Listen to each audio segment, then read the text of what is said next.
पक्षी के पंख पक्षी को उन्नति की ओर लेकर जाता है और सांसारिक मनुष्य को संत साधु गुरुजन ये भगवान की भक्ति की ओर लेकर जाकर उन्नति की ओर अग्रण्य करता है। ये जरूरी, हाँ शिव पुराण कहती है कर्म प्रधान है, आप मेहनत जितनी कर सकते हो दुनिया में उतनी करो। आपको जितनी मेहनत करना है कर सकते हो, आप जितना संघर्ष कर सकते हो करो। दुख भी आएगा सुख भी आएगा, अच्छे दिन भी आएंगे बुरे दिन भी आएंगे, पर उस दुख सुख में अपनी सहज जिंदगी को नष्ट मत करना। एक कथा आती है, एक बच्चा एक बहुत पैसे वाले व्यक्ति के घर में जन्म ले लिया। अब बहुत पैसे वाले व्यक्ति के घर में उस बच्चे का जन्म हो गया। उसने जिंदगी भर सुख ही सुख देखा। चांदी की चम्मच मुंह में लेकर जो पैदा होता है तो वो सुखी सुख देखता है, कहां उसने दुख देखा। उस बच्चे ने गाड़ी बंगला जमीन जायदाद सत्ता वैभव सब कुछ देखा। इस बच्चे की जो मां थी वो इसको जन्म देकर मर गई थी। पिता ने पाल पोस कर बच्चे को बड़ा किया।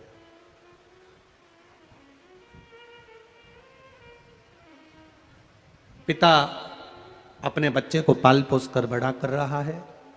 अब बच्चा जब बड़ा हो गया, पिता के प्राण छूट गए, बच्चा अकेला हो गया।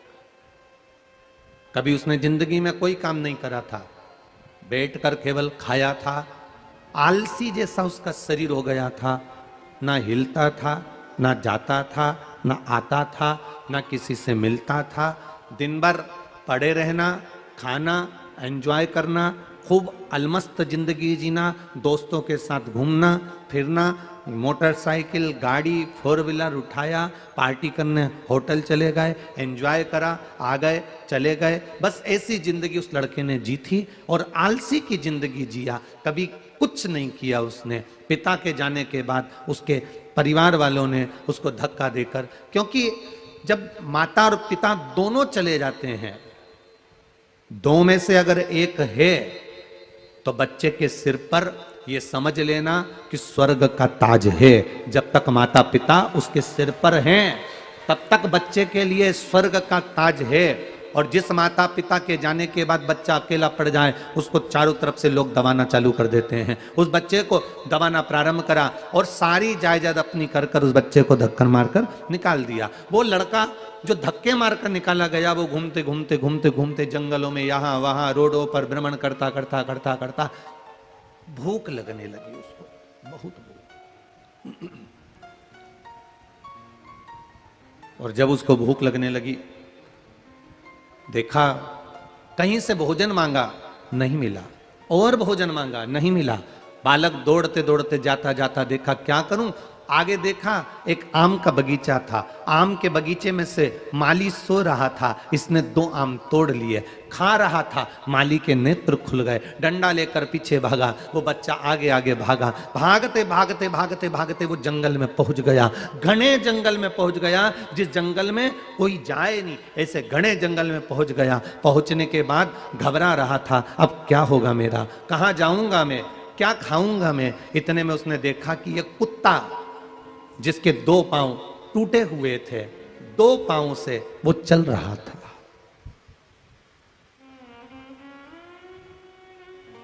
कुत्ते के 2 पांव टूटे हैं, 2 पांव से वो चल रहा है।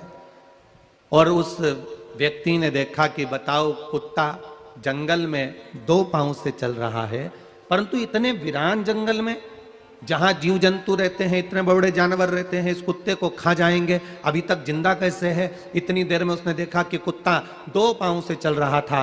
सामने उसने देखा एक शेर ने धाड़ा, शेर ने धाड़ा तो ये पेड़ पर चढ़ गया और पेड़ पर चढ़कर बैठ गया। सामने से शेर आ रहा था, इसको लगा बेचारे कुत्ते को खा जाएगा, ये कुत्ता 2 पांव से चल रहा है, कुत्ते को खा जाएगा। सामने से शेर और करीब में आया, और करीब में आया, करीब में आकर शेर के मुंह में बहुत सारा मांस पड़ा हुआ था, उसने कुत्ते के सामने फेंक दिया और फेंक कर शेर वापिस चला गया। जब शेर गया, ये पेड़ पर चढ़ा हुआ विचार करने लगा कि मैंने किसी के मुंह से सुना था, जो जन्म देता है पेट भी वही भरता है।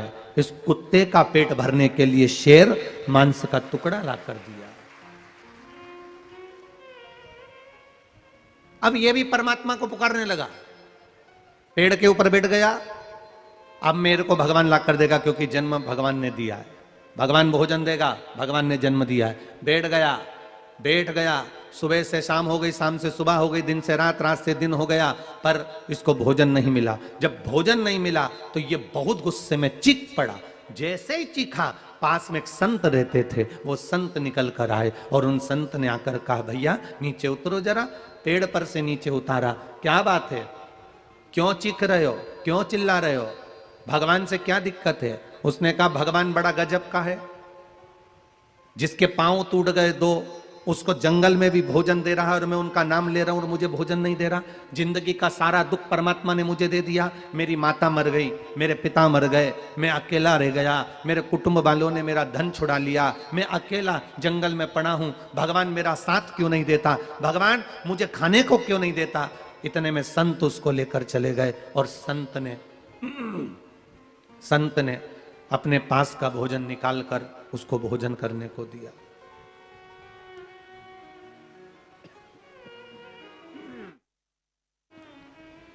संत ने अपने पास का भोजन निकाला और उसको भोजन करने को दिया। भोजन करने के बाद जब उठा, उठते से ही बोला, भगवान जब सबका साथ देता है तो मेरा क्यों नहीं देता, मुझे दुख ही दुख देता है। उस कुत्ते को भी तो भगवान ने भोजन दिया, उस कुत्ते को भी तो जंगल में ले जाकर भोजन दिया, तो मुझे क्यों नहीं दिया। संत ने कहा, भगवान को कोसो मती, भगवान तुम्हें दुख की घड़ी में अगर साथ नहीं दे रहा है तो ये मत सोचो कि परमात्मा ने साथ छोड़ दिया। तकलीफ पर तकलीफ आ रही है, भगवान हमारा साथ नहीं दे रहा, ये मत सोचो कि परमात्मा ने तुम्हें छोड़ दिया। भगवान कुत्ते को भोजन दिया, पर भगवान तुम्हें कुत्ता जैसा नहीं बनाना चाहता था, भगवान तो तुम्हें शेर जैसा बनाना चाहता था, जो दूसरे को दे, पड़ा हुआ खाए ना। थोड़ा दुख आता है, थोड़ी तकलीफ आती है, थोड़ा कष्ट आता है, थोड़ी बीमारी आती है, थोड़ा रोग आता है, थोड़ा दुख, कष्ट, बीमारी, रोग, तकलीफ सब आती है, और सब आने के साथ साथ साथ साथ ये सब कुछ होता है, पर हमें अपनी हिम्मत को नहीं हारना है महाराज, हमें अपनी हिम्मत को नहीं हारना। हम अपनी हिम्मत क्यों हारे? करो मेहनत। भगवान, लोग कहते हैं मेरी दुकान क्यों नहीं चल रही, मेरा व्यापार क्यों नहीं चल रहा, मेरा काम क्यों नहीं हो रहा, मैं इतनी कष्ट में हूं, भगवान मेरा क्यों नहीं सुन रहा। भगवान तुम्हें और अग्नि में तपाकर निखारना चाहता, और अग्नि में तपाएगा और निखारेगा।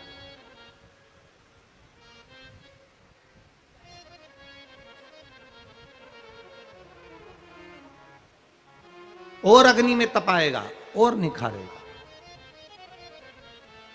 फिर अग्नि में तपाएगा फिर निखारेगा। जितना जितना अग्नि में तपोगे उतना उतना निखरते चलोगे। भगवान अगर दुख की घड़ी में भी तुम्हारा साथ ना दे, भगवान पर नाराज मत होना, पूजन करना मत छोड़ देना, मंदिर जाना मत छोड़ देना, भगवान को एक लोटा जल चढ़ाना मत छोड़ देना, भगवान को एक बेलपत्र चढ़ाना मत छोड़ देना, भगवान की चौखट पर जाना मत छोड़ देना। तुम भगवान की चौखट पर जाना, जल चढ़ाना, निवेदन करना, उसके चरणारविंद तक जाते रहना। क्यों? वो तुम्हारा साथ देगा, पर कुत्ते की तरह नहीं, तुम्हें शेर बनाकर रखेगा, दूसरे को खिलाने वाला, दूसरे को देने वाला, राजसी ठाट में रहने वाला। एक दिन निखार करने के बाद में, निखरने के बाद में वो तुमको कुछ उज्जवलता प्रदान कर देगा, कुछ अच्छा दे देगा, देगा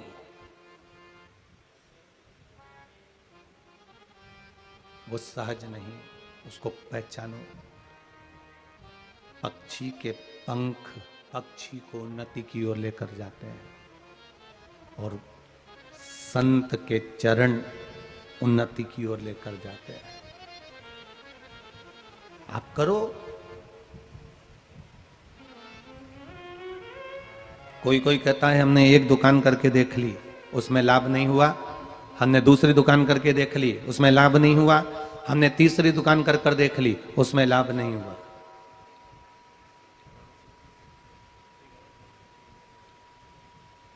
ठीक है, नहीं हुआ ना, हिम्मत हार गए। क्यों हारे हिम्मत? लाभ नहीं भी हुआ तो हिम्मत नहीं हारना है हमको, हम हिम्मत नहीं हारे, हम करें मेहनत और मेहनत। कुएं को जितना खोदेंगे, कुएं को जितना खोदते चलेंगे, जितना खोदते चलेंगे, जितना खोदते चलेंगे, उसमें पानी निकल ही जाएगा, उस कुएं में पानी आ ही जाएगा। आप जितना जितना भजन में डूबते जाओ।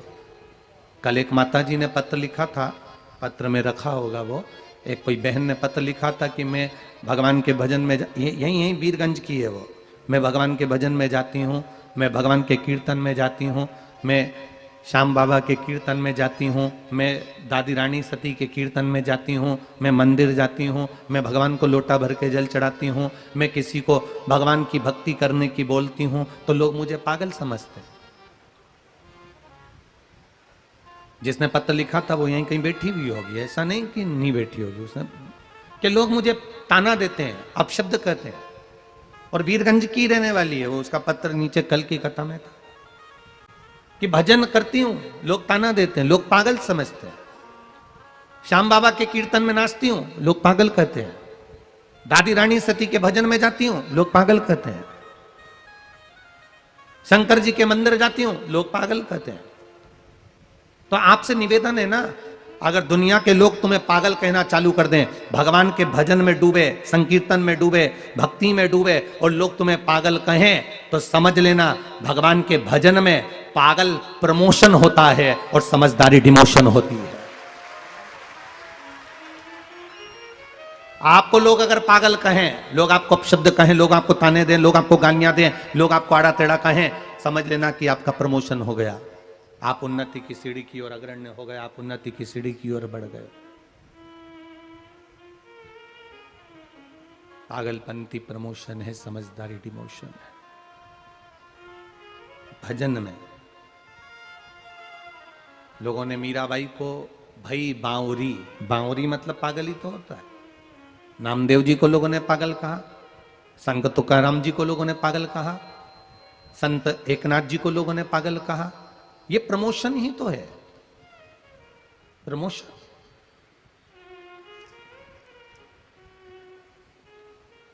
आप भजन में डूबे हो, आप भक्ति में डूबे हो और भगवान की अविरल भक्ति में अगर डूबे हुए हो, लोग तुमको अपशब्द कर रहे हैं, ताने दे रहे हैं, आड़ा टेढ़ा कर रहे हैं, तो कहने दो।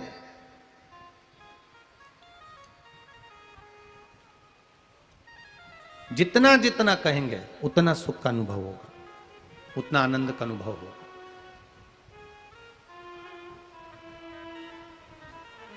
गाँव का लोग मने बावरी बतावे, संगरी सहेलियां जी उंगली उठावे। सारा गांव का लोग बावरी बताता है, सारा गांव का लोग उंगली उठाता है। आवाज ऐसी लग,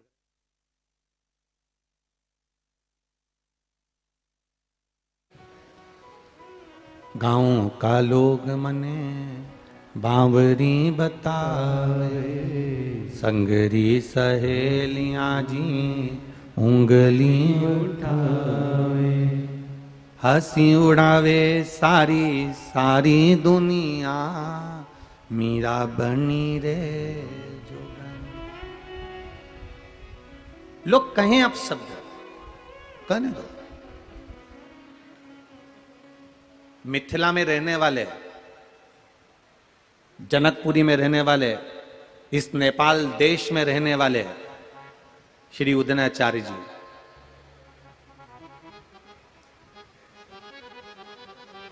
श्री उदयनाचार्य जी, किस किसने नाम सुना है उदयन जी का? इसी नेपाल देश के जनकपुरी में रहे उदयन जी, इसी जनकपुरी में रहे उदयनाचार्य। अब जरा विचार करिएगा, उस समय पर पूरे चारों तरफ सब जगह पर सनातन धर्म को नीचे दबा दिया गया था, सनातन धर्म को नीचे दबा दिया गया था। एक समय ऐसा आया था कि जो वेद पुराण शास्त्र को पढ़ता था, जो वेद पुराण शास्त्र को जानता था, जो वेद पुराण शास्त्र का स्मरण करता था, उसको भी नीचे दबा दिया गया था, मार दिया गया था। अब देखिएगा जरा, इस नेपाल देश ने, इस नेपाल देश के विद्वानों ने संपूर्ण विश्व को क्या दिया, पूरे विश्व को, संपूर्ण विश्व को क्या दिया? सनातन धर्म को नीचे दबा दिया।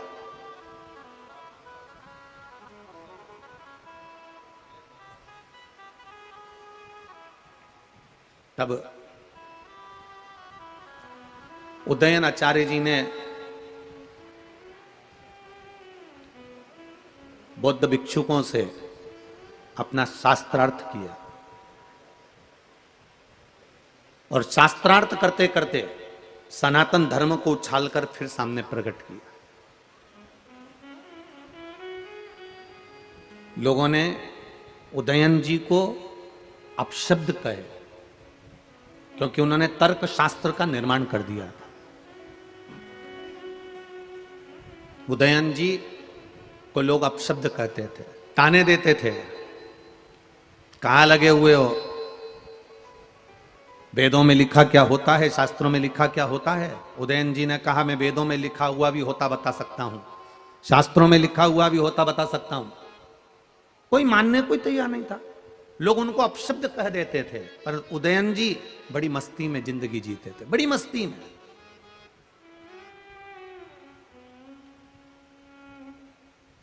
उदयन जी ने अपनी जिंदगी में केवल एक बात जनमानस को बताई, एक बात संपूर्ण विश्व को दी है, एक बात संपूर्ण जगत को दी है। उन्होंने कहा, जैसे रहो खुश होकर रहो, जैसे रहो अलमस्त रहो। अपनी जिंदगी को जितने आनंद में जी सकते हो जियो। एक फकीर गांव में आया और गांव के लोग उस फकीर से चिढ़ते थे। जब गांव के लोग फकीर से चिढ़ते थे, फकीर के ऊपर अपशब्द कहते थे, फकीर को ताना देते थे, फकीर को आड़ा टेढ़ा कहते थे, पूरे गांव के लोग फकीर से चिढ़ रहे हैं, पूरे गांव के लोग फकीर को अपशब्द कह रहे हैं। गांव के लोगों ने विचार कर लिया, अगर फकीर हमारे गांव में आ गया तो इसको जूते की माला पहनाएंगे। और जैसे ही फकीर गांव के अंदर आया और गांव के लोगों ने उसको जूते की माला पहना दी, फकीर बड़ा प्रसन्न होने लगा, नाचने लगा, खुश होने लगा। लोगों ने पूछा, तुम्हें गले में जूते की माला डाली है, तुम्हारे गले में जूते की माला पहनाई है और तुम हंस रहे हो, तुम प्रसन्न हो रहे हो, तुम खुश हो रहे हो? फकीर ने कहा, मेरा भगवान इतनी जल्दी मेरी सुन लेगा ये पता नहीं था। 4 दिन पहले मेरे पांव के जूते फट गए थे, मैंने भगवान से कहा था 1 जोड़ दे देना, मुझे क्या मालूम था कि ये 10 जोड़ मिल जाएंगे, मुझे क्या मालूम था कि ये 10 जोड़ मिल जाएंगे। गांव के लोगों ने कहा, बताओ गजब का आदमी है, हमने तो तेरा अपमान करा है, हमने तो तुझे जूते की माला पहनाकर तेरा अपमान करा है। इतने में फकीर कहता है, भले कुछ भी करा हो पर मेरे मालिक का धन्यवाद है जिसने मेरे को पहनने के लिए 10 जोड़ जूते तो दे दिए, कम से कम उसमें मेरी प्रसन्नता तो है। गांव के लोगों ने फकीर के चरण पकड़ लिए। गांव के लोगों ने फकीर के चरण पकड़ लिए और फकीर के चरण पकड़कर गांव के लोगों ने फकीर को धन्यवाद दिया, साधुवाद दिया। फकीर को साधुवाद देते हैं कि गजब की तुम्हारी भक्ति है, गजब की तुम्हारी दृढ़ता है। तुम परमात्मा पर इतना विश्वास करते हो कि कोई ने तुम्हारे गले में जूते की माला पहनाई तो तुमने उसमें भी अच्छाई देख ली। एक संत का जो स्वरूप होता है, एक साधु का जो स्वरूप होता है, एक गुरु का जो स्वरूप होता है, एक भगवत कृपा का जो स्वरूप होता है, एक भगवत बिंदु का जो स्वरूप होता है, वो स्वरूप होता ही ये है कि वो किसी में गलती नहीं देखता, अपनी गलती देखकर दुनिया के लोगों में अच्छाई ढूंढता है और उनको अच्छाई देने का प्रयास करता है।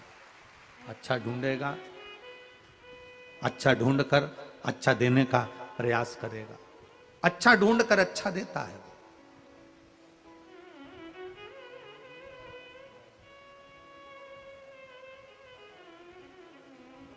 इसीलिए कथा कहती है, कर ले प्रभु से प्यार फिर पछताएगा, झूठा है संसार धोखा खाएगा। अरे कर ले प्रभु से प्यार फिर पछताएगा, झूठा है संसार धोखा खाएगा, झूठा है संसार धोखा खाएगा, झूठा है संसार धोखा खाएगा।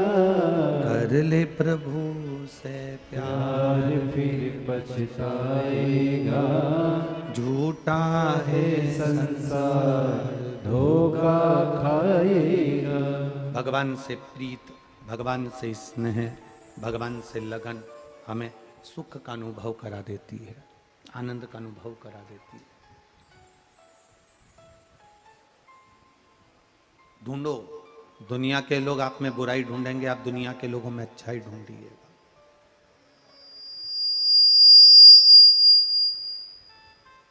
ढूंढेंगे दुनिया के लोग आप में बुराई ढूंढेंगे, आप दुनिया के लोगों में अच्छाई ढूंढिए। पंख और संत बहुत ऊंचे ले जाते हैं। आज वीरगंज में खेतान परिवार ने जो कथा कराई है, स्वामी जी ने जो कृपा करी है, शिव बाबा की जो करुणा हुई है, ये खाली नहीं जाएगी खेतान जी। कहीं ना कहीं भोलेनाथ हाथ पकड़कर आगे बढ़ा ही देता है। ये कोई सहज नहीं है।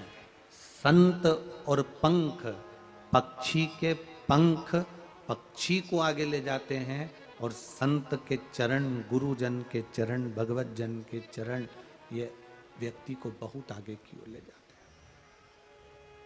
भजन में मन।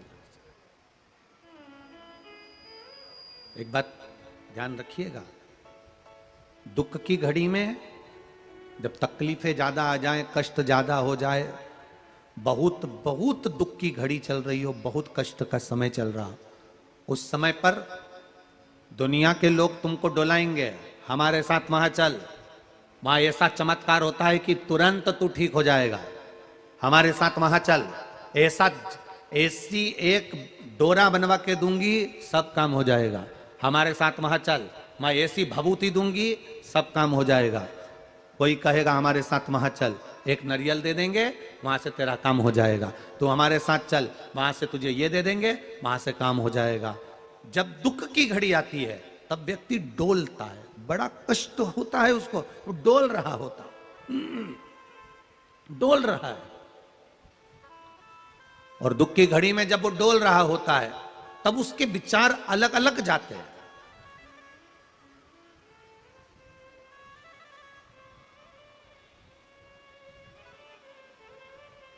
जब कष्ट की घड़ी आती है तब उसके विचार अलग अलग होने लगते हैं।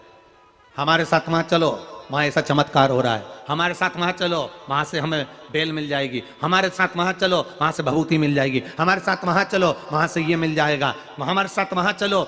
शिव महापुराण की कथा कहती है, तुमने 2 महीना, 4 महीना, 6 महीना, 1 साल, 2 साल, 4 साल, 3 साल जिस देव अधिदेव महादेव को जल चढ़ाया है, उसको छोड़कर कहीं मत जाना, वो महादेव तुमको पार उतार देगा। एक साधे सब सधे, एक साधे सब सधे, सब साधे बिसराए। अगर हमारे बाबा पर आपका भरोसा है, शिव पर अगर आपका विश्वास है, भगवान शंकर पर आपका भरोसा दृढ़ है, तो फिर आप भटकोगे नहीं।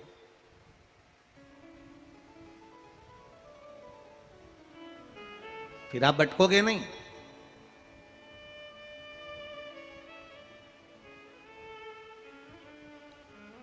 अपना मार्ग नहीं छोड़ोगे, फिर आप फिर दृढ़ हो जाओगे।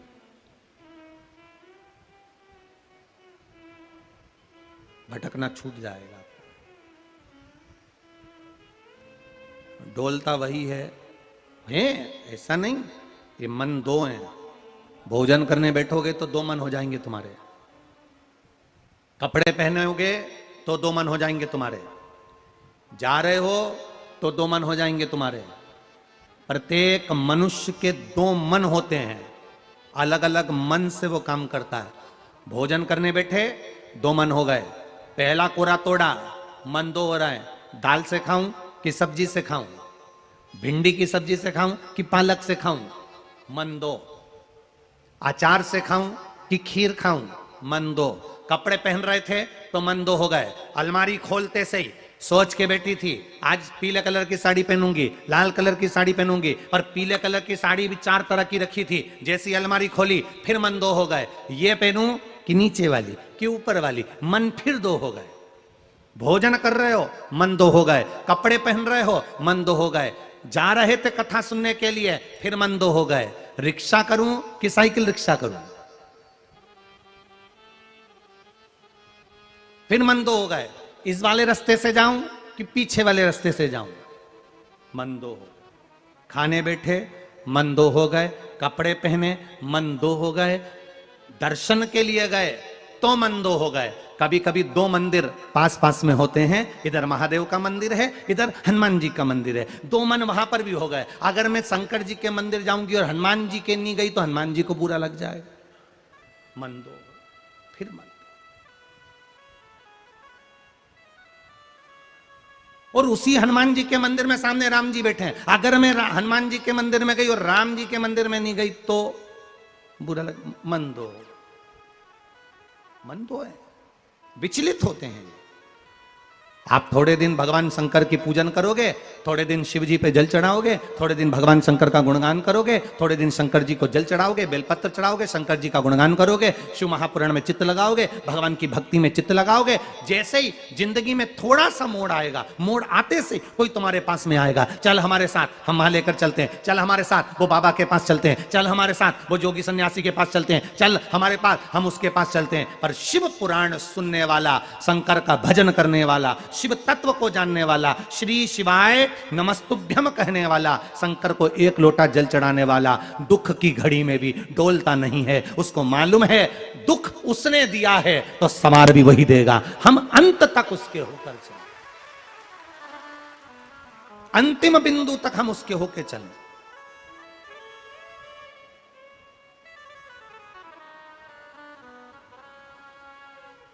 बहुत कम ऐसी नारियां होती हैं जो दुख की घड़ी में अपने पति का साथ छोड़कर अपने मायके जाकर बैठ जाती हैं। बहुत कम। ज्यादातर नारियां, अगर पति को दुख आया है तो पत्नी एक ऐसी होती है जो पति को बल देती रहती है। क्यों चिंता करते हो, क्यों टेंशन लेते हो, देखा जाएगा, कर्जा ही हुआ है ना, चुका देंगे। तुम क्यों चिंता करते हो, मेरे पास रकम पड़ी है ना, बेच देंगे। तुम चिंता मत करो, दुकान नहीं चल रही है ना, चलेगी। अपन दोनों मिलके मेहनत करेंगे। एक धर्म पत्नी वो होती है जो पति को बल देती है, पति को बल दे रही है, तुम चिंता मत करो। और एक पत्नी ऐसी होती है, जैसे ही पति का कर्जा बढ़ गया, दुख आ गया, तकलीफ आ गई, कष्ट आ गया, कोई ऐसे काम हो गए, कोई गलत काम हो गए, मालूम पड़ा पति को छोड़ा, बच्चों को लिया और मायके जाकर बैठ गई, वो केवल पत्नी होती है, धर्म पत्नी नहीं। धर्म पत्नी अपने पति को वापिस काल के मुंह से निकाल कर ली आती है। अभी अभी 2 दिन पहले एक अमावस्या गई है, कौन सी थी? बोलो बोलो, जम के बोलो जरा। बट सावित्री अमावस्या। सत्यवान के प्राण लेकर जा रहे हैं और सावित्री पीछे पीछे जा रही है, पति को बड़ के पेड़ के नीचे छोड़कर। यमराज कह रहा है, सावित्री तेरे पति को पशु पक्षी खा जाएगा, तेरा पति का शव पशु पक्षी खा जाएंगे, जा नीचे अंतिम संस्कार कर तेरे पति का। सावित्री कहती है, बड़ के पेड़ के नीचे छोड़कर आई हूं। बड़ का पेड़, पीपल का पेड़ और बेलपत्री का पेड़ और आंवले का पेड़ एक ऐसा पेड़ होता है जिसके नीचे अगर जो जब तक बैठा रहता है तब तक उसे दुख नहीं आता है। तो मेरे पति के शव को कैसे कोई खा सकता है?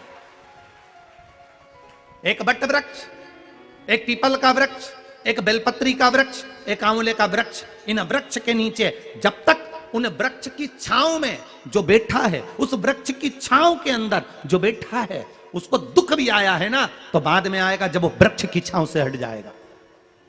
तकलीफ भी आई है तो वृक्ष की छांव से हटेगा तब आएगी, रोग भी आएगा तो वृक्ष की छांव से हटेगा तब आएगा। वृक्ष की छांव, पीपल, बड़, आंवला, बेलपत्र की छाया जब तक हमारे सिर पर है तब तक दुख, तकलीफ, कष्ट, रोग, बीमारी ये सब बहुत दूर है महाराज।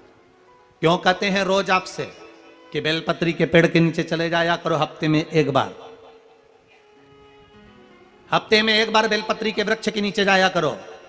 क्यों कहते हैं? प्रयास करो कि बेलपत्री के पेड़ की छांव तुम्हारे ऊपर पड़े। उसका केवल एक ही कारण है, बेलपत्री के पेड़ के नीचे जाने का इसलिए कहते हैं क्योंकि अपने मोबाइल को चार्ज करना है तो किसी चार्जिंग पिन के पास जाना पड़ेगा। भले तुम कमरे में रह रहे हो, तुम्हारे कमरे में सारा सुख है, पर मोबाइल को चार्ज लगाने के लिए चार्जिंग पिन के पास जाना ही पड़ता है। चार्जिंग पिन में लगाकर थोड़ी देर रख दो, मोबाइल चार्ज हो जाता है। उसी तरह अपने जीवन के दुख, कष्ट, रोग, बीमारी, तकलीफ को मिटाने के लिए बेलपत्री के पेड़ की छांव में थोड़ी देर बैठना चालू कर दो, अपने आप सुख का अनुभव होने लगेगा, अपने आप कष्ट जाने लगे।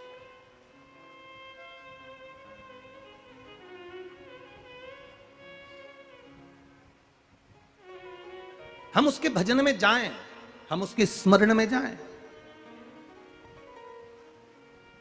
सावित्री, तेरे पति के शव को कोई खा जाएगा ना, ना, बड़ के पेड़ के नीचे छोड़कर आए। क्या चाहिए तुझको? क्या दूं मैं तुझको? कुछ मांग ले मुझसे। सावित्री कहती है, क्या दोगे आप? मेरे पति के प्राण दे दो बस वापिस, और कुछ नहीं चाहिए।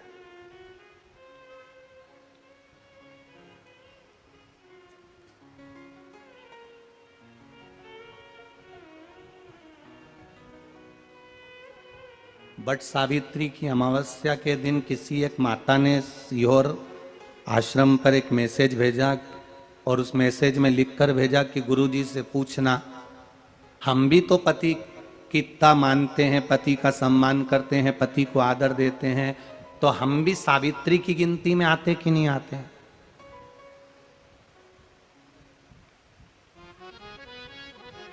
तो सीहोर से मैसेज आया कि गुरुजी वो ऐसा ऐसा पूछा गया है, आप बताओ क्या कहना है। हमने कहा कह दो, जब बट सावित्री आती है तभी तुम पति को प्रणाम करती हो, जब दिवाली आती है तब पति को प्रणाम करती हो, जब करवा चौथ आती है तभी चलनी में मुंह देखती हो, बाकी के समय तो तुम जूड़ा बांध के ऐसी बोलती हो कि पति थर थर कांपता है।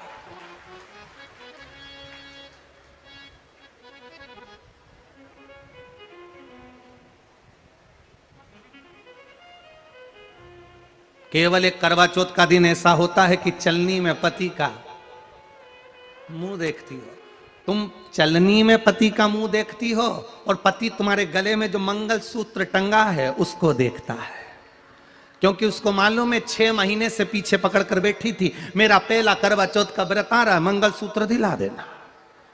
मेरा पहला करवा चौथ का व्रत आ रहा है, मंगलसूत्र दिला देना। बेचारे ने ना जाने कहां कहां से कर्जा कर कर इतना बड़ा मंगलसूत्र दिलाया, लाल लाल मोती और इतना बड़ा पेंडिल लटक रहा। तुम चलनी में मुंह देख रही हो, तुम्हारा मंगलसूत्र देख रहा 80,000 का है, 80,000।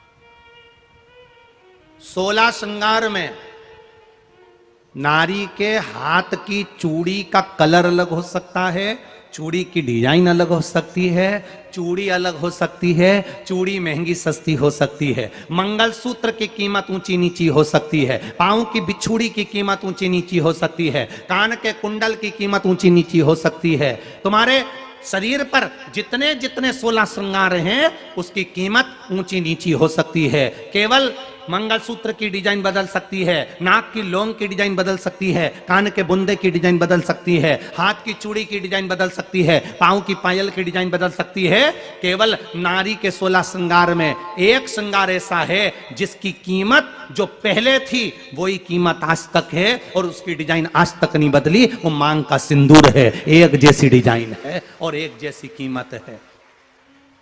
सारे श्रृंगार की कीमत अलग अलग है। तुम्हारे हाथ की चूड़ी की कीमत अलग होगी, पड़ोसन के हाथ की चूड़ी की कीमत अलग होगी, किसी की साड़ी की कीमत अलग होगी, किसी के जूड़े की कीमत अलग होगी, गजरे की कीमत अलग होगी, गजरे की कीमत अलग होगी, पायल बिछुड़ी की कीमत अलग होगी। पर मांग में जो सिंदूर डाला जाता है वो एक कीमत का होता है, एक डिजाइन का होता है और एक जैसा होता है और वो सबसे भारी होता है। सावित्री यमराज से कह रही है मेरे पति को छोड़ दो। यमराज कह रहा है सावित्री तेरा पति मर चुका है, मांग के सिंदूर को पोंछ दे। सावित्री कहती है पूरा श्रृंगार उतार दूंगी पर मांग का सिंदूर नहीं पूछने दूंगी। तब यमराज ने कहा जब तक तू मेरे मांग का अपनी मांग का सिंदूर नहीं उतारती तब तक तू मेरे पास नहीं आ सकती। भगवान यमराज से सावित्री ने कह दिया मैं भी तुझे वचन देती हूं यमराज, मेरी मांग में जब तक सिंदूर है, जैसे सीता ने लाइन लक्ष्मण जी ने लाइन खींच दी थी और सीता पार नहीं जा सकती थी, मैं भी तुझे वचन देती हूं जब तक नारी की मांग में सिंदूर है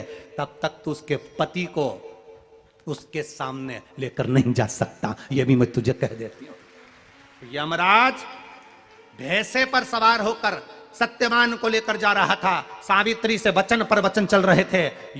यमराज यमलोक में प्रवेश करने लगा। मांग के सिंदूर में से थोड़ा सा सिंदूर सावित्री ने केवल हाथ में लेकर अपनी बिंदी पर जो लगाया, सत्यवान को लेकर यमराज अंदर नहीं जा पाया। बाहर खड़े होकर कहता है मांग ले, मैं तुझे एक वचन नहीं, तू बोले तो मैं 2 वचन दे देता हूं, तू बोले तो मैं 3 वचन दे देता हूं, तू मांग क्या चाहिए। तब सावित्री ने कहा देना चाहते हो? हाँ। अब यमराज को लगा कि लालच में पड़ गई सावित्री। तब कहा पहला वचन दीजिए, मेरे अंधे सास ससुर के नेत्र वापिस आ जाएं। यमराज ने कहा तथास्तु। दूसरा वचन दीजिए, मेरे सास ससुर अपने पोता पोती का मुख देखें। यमराज ने कह दिया तथास्तु।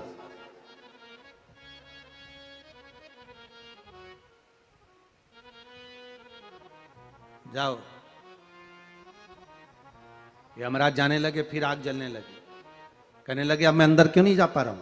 सावित्री कहती है तुमने वर दिया है, मेरे सास ससुर पोता पोती का मुख देखें, उनके बेटे को तुम ले जाओगे तो पोता पोती कहां से होगा, छोड़ कर जाओ। सावित्री है, पति को वापिस लेकर आ गए। आज भी केवल भारत देश की नहीं, इस नेपाल देश की भी माताएं सावित्री के तुल्य है। आज भी वो अपने पति के लिए ढाल बनकर चलती है और अपने पति को काल से निकाल कर ले आती है। वो सावित्री है।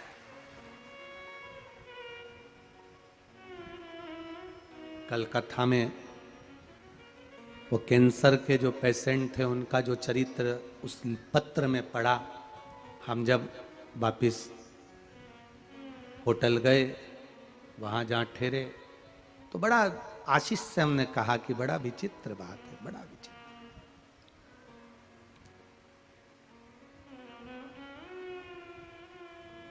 पति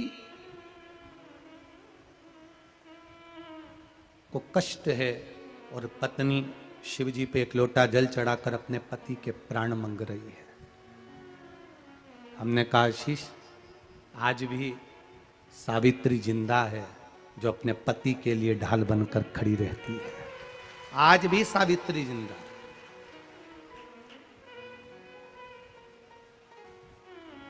यहां जितनी माताएं बैठी हैं ना, और जितनी माताएं कथा टीवी पर, आस्था चैनल पर, फेसबुक, यूट्यूब पर, मोबाइल पर श्रवण कर रही हैं, ये मेरा विश्वास कहता है आपका चढ़ाया गया एक लोटा जल खाली नहीं जाएगा।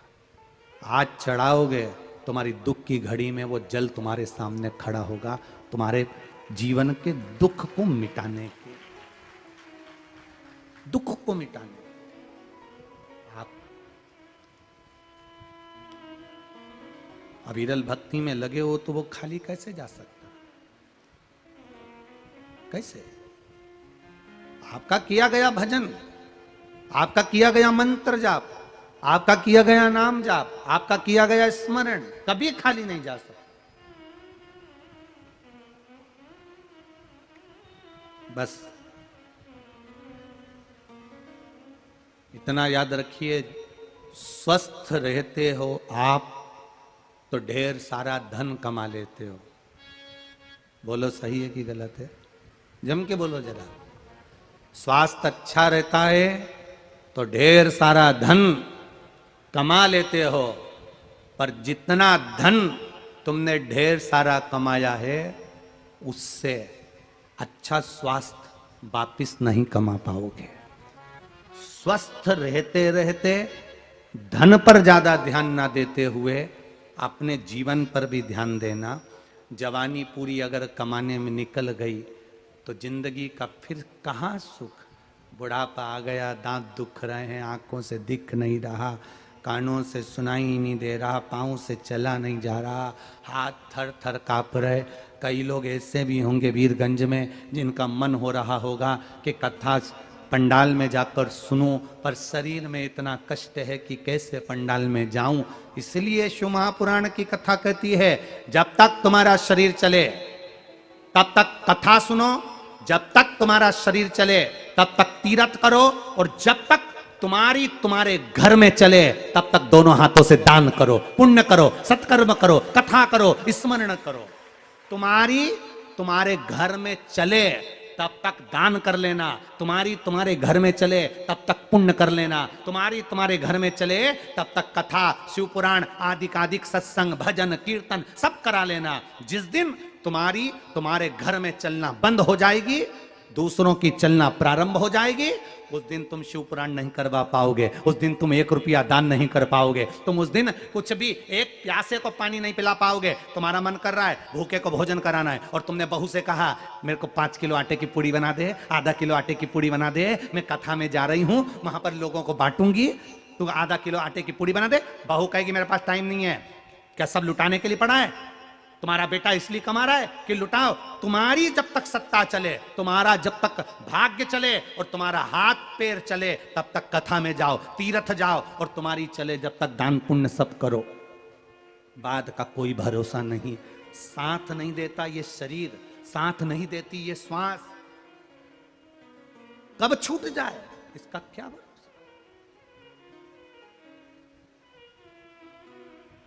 जोड़ा जोड़ा जोड़ा जोड़ा जोड़ा और आखिरी में बोलो, जम के बोलो, यहीं छोड़ा गया।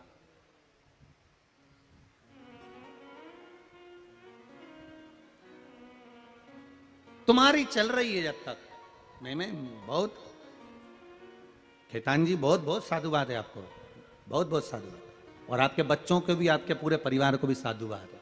बहुत अच्छा, ऐसा परिवार नहीं देखा जो आगे बढ़कर साथ में कदम से कदम मिलाकर शिव महापुराण की कथा का आनंद करे। साधुवाद है आपको। और ऐसे बेटा और बहू भी धन्यवाद के पात्र हैं, जो आप नोएडा में आकर संकल्प लिए कि मुझे कथा कराना है, निरंजन स्वामी जी के पीछे पड़े रहे, कथा करवाना है, कथा करवाना है, कथा करवाना है, कथा करवाना है, और स्वामी जी ने आपको कह दिया कथा होगी, चिंता मत करो। और दोनों आपको भी धन्यवाद, बहू बेटों को भी धन्यवाद, परिवार को भी धन्यवाद। बहू बेटों को मालूम पड़ा कि हमारे परिवार में कथा हो रही है, ऐसी बहू और ऐसे बेटे को भी धन्यवाद है। ऐसी बहू किसी ना किसी अच्छे कुल से आई होंगी जिन्होंने कह दिया मम्मी कथा करो, तैयारी करो, हम हैं साथ में। ये सुख है। कल इनका परिवार मिलने आया था तो बहनों के चेहरे पर इतनी प्रसन्नता, हम सोच रहे जैसे अपने भतीजे की शादी में आई है। जितनी ननंद होना ही इनकी मिलने के लिए, ये कैतान परिवार की जितनी बेटियां मिलने आई, सब इतनी प्रसन्न जैसे कहीं विवाह में आई हो, इतनी खुश।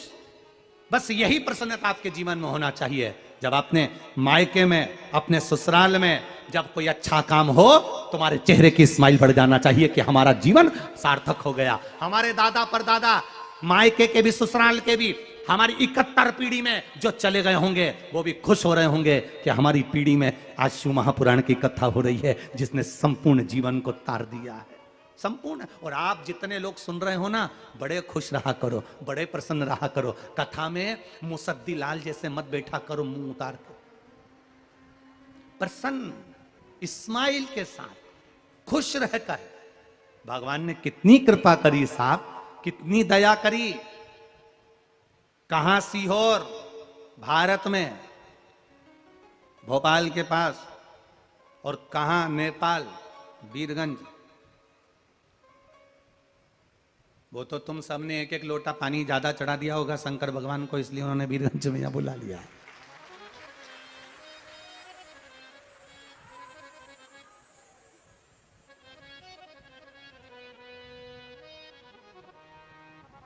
ये कहीं शिव की कृपा होगी, उनकी उदारता होगी।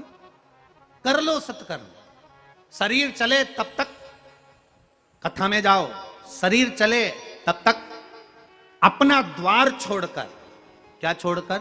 अपना द्वार छोड़कर। ये कथा की आवाज कई कई लोगों के दरवाजे तक भी जा रही होगी, जो आसपास में रहते होंगे उनके दरवाजे तक भी आवाज जा रही होगी। कथा की आवाज तो कहीं तक भी जा रही होगी। लोग सोच रहे होंगे कि यहां तक आवाज आ रही है, हम यहीं बैठकर सुन। ना ना ना ना, अपना द्वार छोड़कर परमात्मा के द्वार तक जाओगे तो वो भी हरिद्वार छोड़कर तेरे द्वार तक आएगा, तो ही तो आएगा।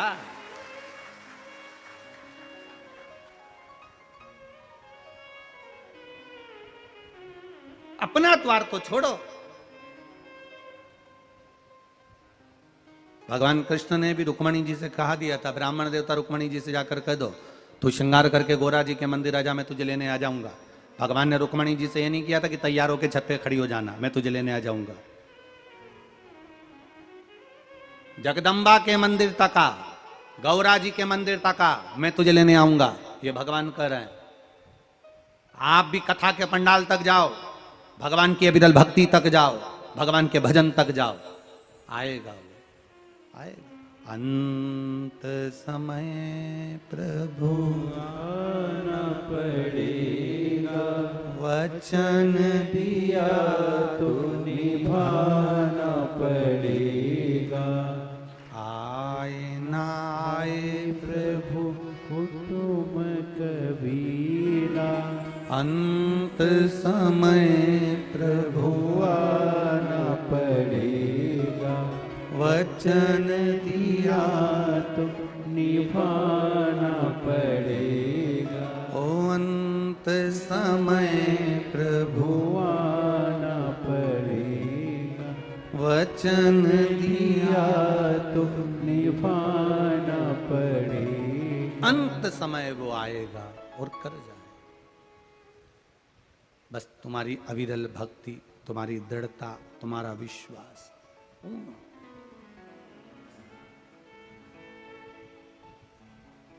शिव कथा कह रही है, स्वास्थ्य अच्छा रहेगा, आप धन कमाने में लगे रहेंगे, धन कमा कमा कर इकट्ठा कर लोगे, पर जैसा तुम्हारा पहले स्वास्थ्य था वैसा स्वास्थ्य तुम धन से कभी इकट्ठा नहीं कर सकते। जैसा था, जो भगवान ने बनाकर भेजा, कितना कीमत वाला बनाकर भेजा। नकली नकली होता है और असली असली होता है। जो भगवान ने घुटना दिया था असली, उससे खूब चल लिए। अब डॉक्टर बोला ये गड़बड़ हो रहा है, दूसरा लगाना पड़ेगा। अब नकली लगवा लो। असली था तो नीचे भी बैठ जाते थे, असली था तो ऊपर से कूद भी जाते थे, असली था कितना भी चल लेते थे। पर नकली नकली है, नीचे बैठ नहीं सकते, कहीं ज्यादा चल नहीं सकते, कहीं इधर उधर उचक नहीं सकते, नाच नहीं सकते। जब तक असली तुम्हारे पास में है तब तक इस असली का सदुपयोग करो। जिस दिन नकली लगता चले जाएगा, आंख गड़बड़ हो गई तो उन्होंने कहा लेंस लगाना पड़ेगा। अब लगा तो लिया पर वो लेंस था। कान अच्छे दिए थे, भगवान ने खूब सुनने के लिए दिए थे, इसका असली का प्रयोग तुम्हें करना नहीं आया। 24 घंटे हेडफोन लगाए के मोबाइल चलाती रही, अब असली ए करती फिरे। गया आंख असली दी थी खराब, कान असली दिया था चले गए। असली के दांत जो भगवान ने दिए कितने मजबूत दिए, और फिर नकली रोज निकालो कटोरी में, फ्रिज में रखो, निकाल रोज निकालो और निकाल के रोज फ्रिज में रखो। कभी कभी बच्चे खेलने भी ले गए और तुम फ्रिज में ढूंढ रहे मेरा सोफा सेट कहां है, ढूंढ रहे। असली है।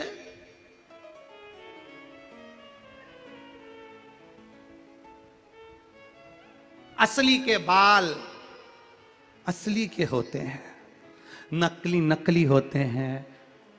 कथा में आई थी, किसी ने पीछे से खींच दिया, नकली असली थे।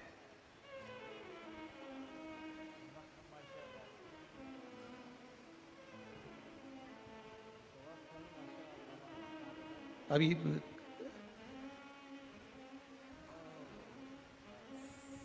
कल ये खेतान परिवार मिलने के लिए आया तो हमारे वो ललित महाराज बोले, गुरुजी वो खेतान परिवार मिलने आ रहा है, आप जब तक के रेडी हो जाओ। हमने कहा हम तो ऑलरेडी रेडी हैं। अब किसी के ज्यादा अच्छे हों तो उसको रेडी होने में टाइम लगे। अब यहाँ तो पानी का हाथ लगाओ, ने यूज फेर लो तो रेडी। उसमें क्या ऑलरेडी, उसमें क्या। अब जिसके अच्छे खूब जोरदार हो, बड़े बड़े दीनानाथ जैसे, तो बात दूसरी की रेडी करता फिर 4 घंटे। हमारा दीनानाथ यूं घुमाता रहता 24 घंटे, उसके रेडी रहता हो तो।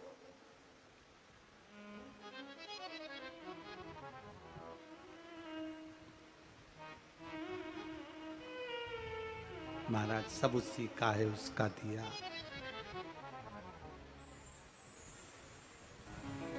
रचा है सृष्टि को जिस प्रभु ने, वही ये सृष्टि चला रहे।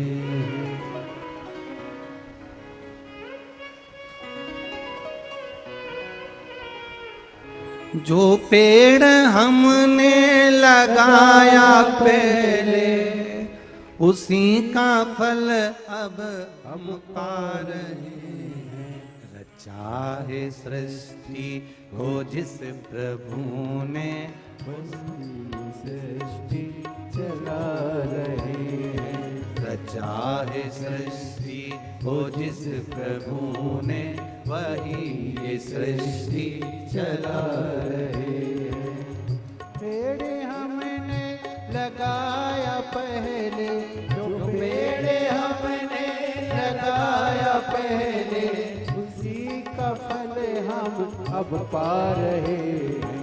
रचा सृष्टि को जिस प्रभु ने, वही ये सृष्टि चला रहे हैं। वो जिस प्रभु ने, वही ये सृष्टि चला रहे हैं।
इसी तरह से शरीर पाए, इसी धरा से शरीर पाए, इसी धरा से शरीर पाए, इसी धरा से शरीर पाए, इसी धरा में फिर सब समाए, इसी धरा में फिर सब समाए। है सत्य नियम यही धरा का, है सत्य नियम यही धरा का। एक आ रहे हैं, एक जा रहे हैं, चाहे सृष्टि को जिस प्रभु ने वही ये सृष्टि चला रहे हैं। चाहे सृष्टि को जिस प्रभु ने वही ये सृष्टि चला रहे हैं।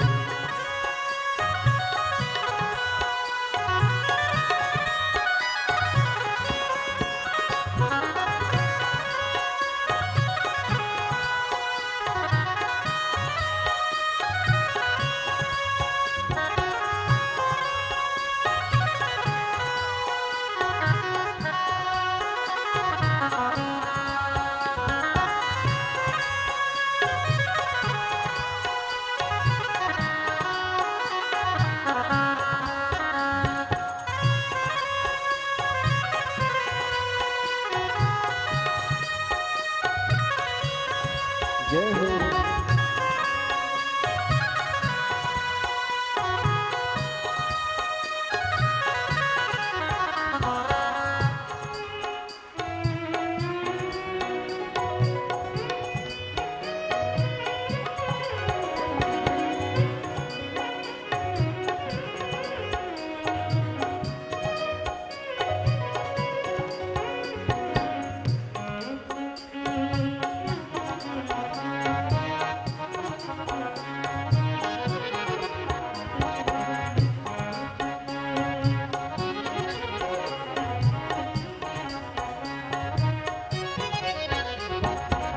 जिन्होंने भेजा जगत में जाना, जिन्होंने भेजा जगत में जाना, तय कर लिया लौट के आना, तय कर लिया लौट के ये आना। जो भेजने वाले हैं यहाँ पे, जो भेजने वाले हैं यहाँ पे, वही तो वापस बुला रहे हैं। चाहे सृष्टि को जिस प्रभु ने वही ये सृष्टि चला रहे हैं। चाहे सृष्टि को जिस प्रभु ने वही सृष्टि चला रहे हैं। जो पेड़ हमने लगाया पहले, जो पेड़ हमने लगाया पहले, उसी का फल हम अब पा रहे हैं। चाहे सृष्टि को जिस प्रभु ने वही सृष्टि चला रहे हैं।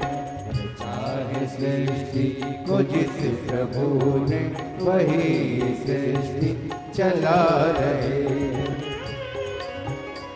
राधे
वो बैठे हैं जो धान की बालियों में, बैठे जो धान की बालियों में आ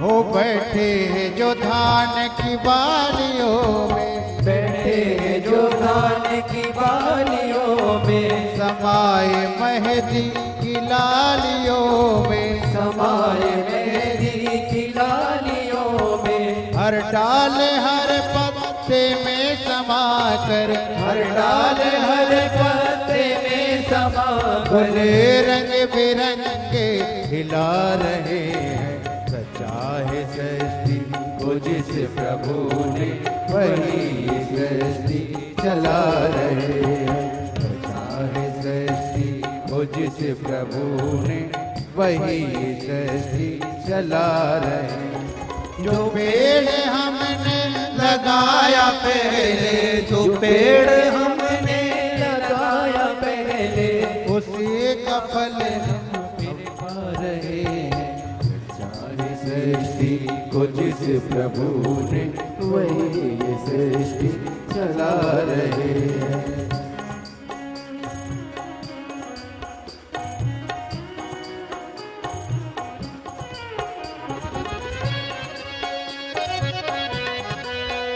जय हो।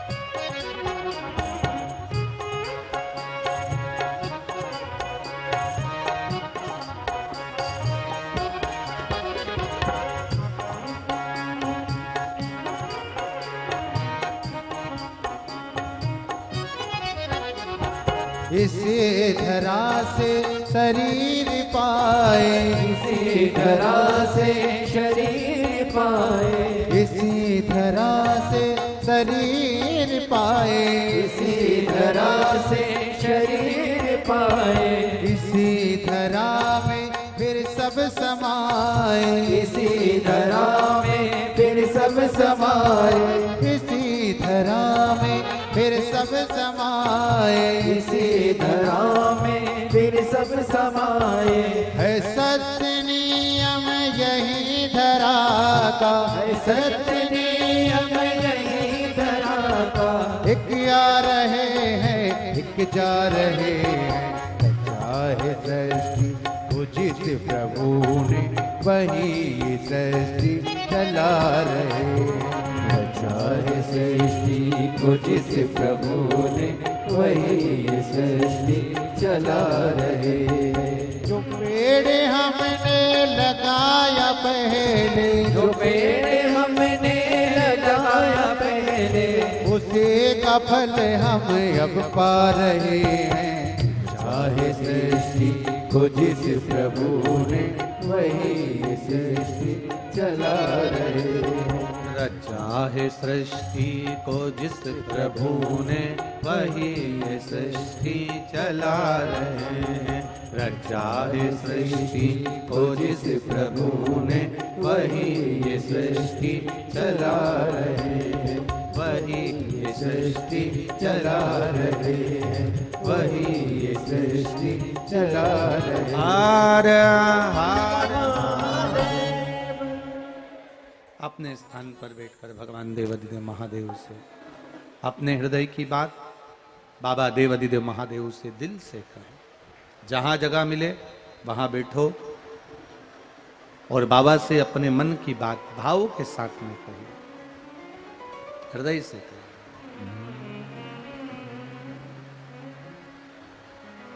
श्री शिवाय नमस्तुभ्यं, श्री शिवाय नमस्तुभ्यं, श्री शिवाय नमस्तुभ्यं। श्री शिवाय नमस्तुभ्यं। श्री शिवाय नमस्तुभ्यं। भोला सब दुख काटो मारा, ओ भोला सब दुख काटो मारा। शिव शंकर जपूं तेरी माला, भोले बाबा जपूं तेरी माला। भोला सब दुख काटो मारा, ओ भोला सब दुख काटो मारा। वेश है मंगलकारी, वेश है मंगलकारी। शमशान वासी हमारा, शमशान वासी हमारा। ओ भोला सब दुख काटो मारा, ओ भोला सब दुख काटो मारा। भगवान शिव की कथा कहती है संपूर्ण संसार सागर में मानव की जो देह है, मनुष्य का जो शरीर मिला है, ये सहजता में नहीं मिला है।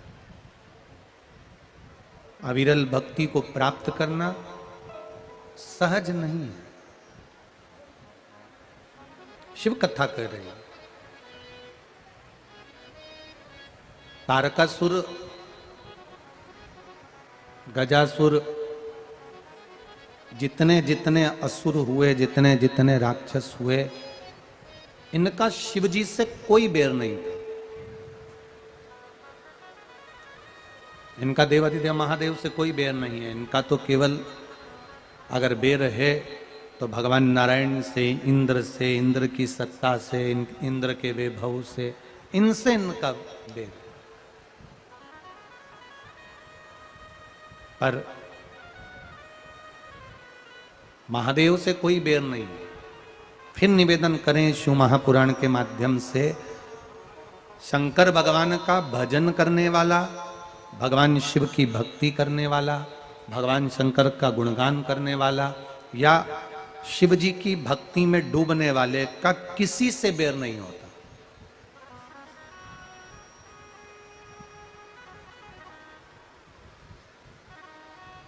जो भगवान की भक्ति में लगा है उसका बेर किसी से नहीं। हाँ, दुनिया के लोगों को बेरी लग सकता है कि ये कहीं ना कहीं भगवान की भक्ति में डूबा हुआ है, भगवान के भजन में डूबा हुआ है, तो बेर लग सकता है। तारकासुर के 3 बेटे, तारकाक्ष, विदुम्माली और कमलाक्ष। इन तीनों ने ब्रह्मा जी से वर प्राप्त करा कि हमको वर ऐसा दीजिए कि हम 3 अलग अलग पुरी में, अलग अलग नगर में जाकर निवास करें, अलग अलग जगह पर हम रहें, और जब हमारे प्राण तब छूटें जब हम तीनों के एक साथ प्राण छूटना चाहिए।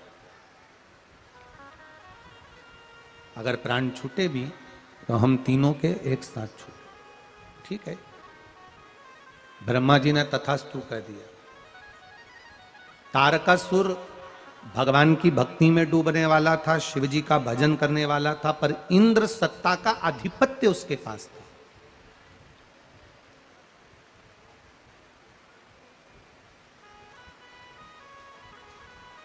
उनके पास में सत्ता का आधिपत्य है, पर कोई द्वेषता नहीं।